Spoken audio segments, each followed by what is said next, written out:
The report then came as a set of recommendations, basically 4.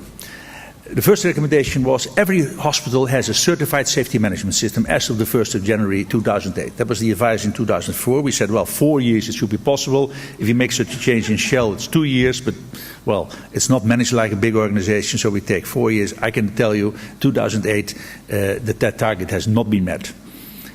And at the moment, there are now hospitals that have a certified system in place. There are a number of the 100 hospitals, nearly 100 hospitals in Holland that have system in place, but certainly not all hospitals have it yet. You see a statement here at the bottom, VNCI members. This happens to be the Dutch Chemical Industry Federation. And one of the things we did is we said to hospitals, if you want advice, free advice, go to the health and safety officer of the chemical factory close to your location, and he will help you free advice to set up a system. And I know it happened in at least a dozen of situations in Holland that the hospitals went to their local chemical factory and got advice from the company. Companies like Dow, Esso, and Shell, and Axo, and DSM happily supported the hospitals in setting up their systems. Again, learning from the outside world. So this was recommendation 1. Key element to this whole thing is a system of blame-free reporting. Report by department, simple report form, and give fast feedback. Don't make it too bureaucratic. Have maybe once a week a 15-minute timeout with your staff, with the nurses, and discuss the issues that happened during the week that have been reported in the book. And when there is an issue that you can't solve, go and ask an expert, inside or outside. It may sound cumbersome. I tell you it works because people get excited about it and they start taking care of what it means to be working safely in a hospital. And then indeed make sure that you aggregate the reports of the hospital reporting program so that you get an idea of do all departments really take place or not. The second recommendation is the hospital board is responsible. This sounds ominous, strange maybe for most of you, because obviously they are responsible, but I can tell you with the polder environment in the Netherlands, where everybody feels responsible and in the end nobody is responsible, this situation has happened too often.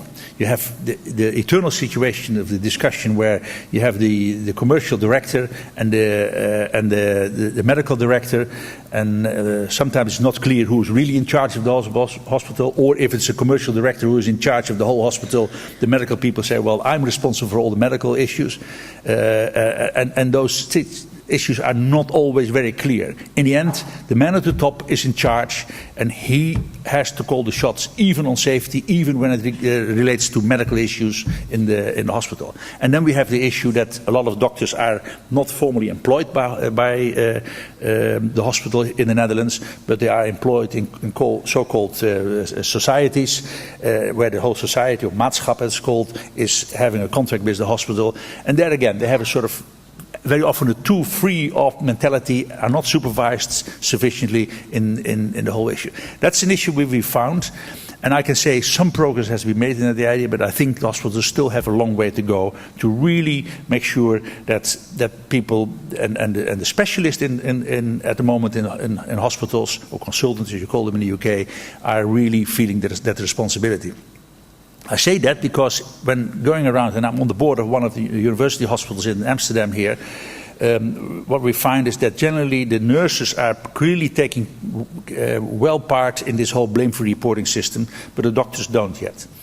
They feel it's for the other staff to take care of, but the doctors to a lesser extent take part of it.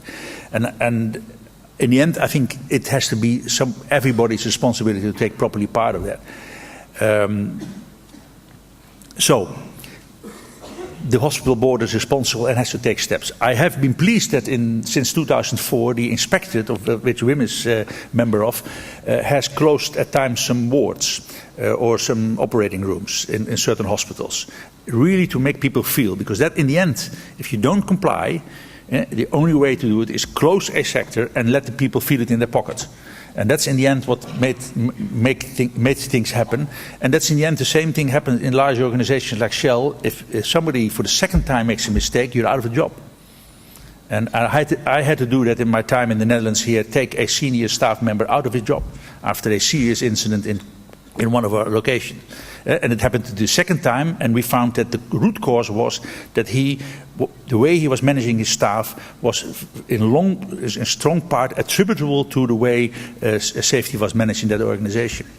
So yes, sanctions are in the end necessary, but you begin with managing the culture in the organization. The third recommendation was health insurance companies give preference to safe hospitals. Yes, we have a more free market development in the Netherlands where health insurance companies with their lure patients to have insurance with them. They are also the ones who have contract with hospitals, and they should take a more, I don't know what happens here, but more proactive step to, I don't know what this means here. Options. Well, hidden. Yeah, it works. Yeah, it works. Okay. See? They themselves, in the end, can steer this whole process of safety management in an organization. The fourth recommendation is the government needs to show power and responsibility, and I would say that is clearly the case. Although the obligational steps by law has not been introduced, and I'm still at this stage reluctant to say that you should have a safety management system by law, because the risk with doing something by law is that people will do tick-offs and say yes, we comply, but their heart is not in it. This whole system can only work properly if the heart of the people is in it, and the heart of the management and the heart of the doctors and the nurses is in this whole issue. And it is moving the right way in a pretty fast speed. I'll come back to that later when I look at some observations since 2008.